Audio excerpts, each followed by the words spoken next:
What in the world is Kenjaku cooking? Kenjaku has caused two of the biggest Jujutsu Kaisen terror incidents, Shibuya Incident Arc and the Culling game. Why is he going to these crazy lengths and extreme goals? In this video, I'm going to be explaining why Kenjaku is going ahead and creating all these terror incidents for him to achieve his goal, and we're going to be explaining what that goal is and why he wants to achieve this lofty goal. If you guys aren't caught up to the manga, don't go ahead and watch the rest of this video because this is going to be manga spoilers.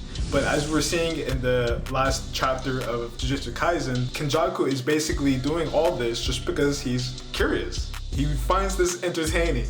So this 1,000-year-old cursed spirit is creating these terror incidents in the modern era of Jujutsu Kaisen because he finds this entertaining. This kind of reminds you of, I guess, Aizen. You know, he was setting up all the fights, Ichigo's birth, just for him to have somebody to go against that was powerful enough to fight him. Is this kind of the same thing that we're going with Kenjaku? Gege Akutami was very inspired by Bleach, so maybe this is where it's going.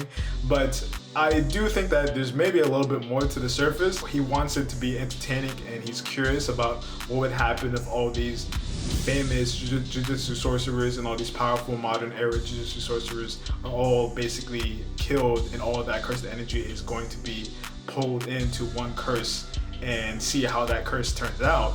I do think that he has something more in plan. I think he might be doing this to test Sukuna. Sukuna is evolving at a very rapid rate, which is very scary when you think about it, because he's already considered the strongest sorcerer in Jujutsu Kaisen history, which is crazy. He's not even like a cursed spirit. He's just a Jujutsu Kaisen sorcerer. If he's ever going to, stop growing, because after Gojo, he's achieved like Nirvana almost, and it's getting crazy how strong this guy's turning out to be. But then we kind of get to the confusion is like, how are Kenjaku and Sukuna, are they joining forces temporarily in a ceasefire? Kenjaku is setting up all these just so he can build a curse powerful enough to go ahead and fight Sukuna, just for the entertainment of it, because as we were saying, when he was fighting in the chapter 240, he was basically saying to the comedian that, hey, I'm just doing this because I find it curious. He's kind of like a mad scientist figuring out how far he can push the project or the experiment. And I think that's exactly why Kenjaku is probably going to go ahead and build this curse. But the thing is, the only thing that I'm confused about is if everybody dies in the Culling games, then that would also mean that Sukuna will have to die because he is part of the Culling games right now. I'm not sure if he is. Leave in the comments below if you guys think Sukuna is part of the Culling games, or can he escape from the Culling games.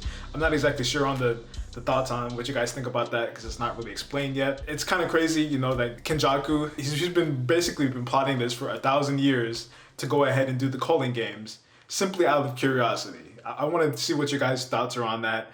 Do you guys think that there's a deeper motive? Do you think he's trying to find a curse that he can manipulate and actually be able to, so he'd be undefeated and he can basically live forever because he is doing that brain transplant technique? But let me know in the comments below what you guys think. I think that it's very weird that he just wants to do this for curiosity and entertainment, but I guess, hey, it could be inspired by Bleach and he could be another Aizen type of villain. So maybe, we never know. Let me know what you guys think. Leave a like if you guys liked it, and subscribe to the channel if you want more Jujutsu Kaisen related content.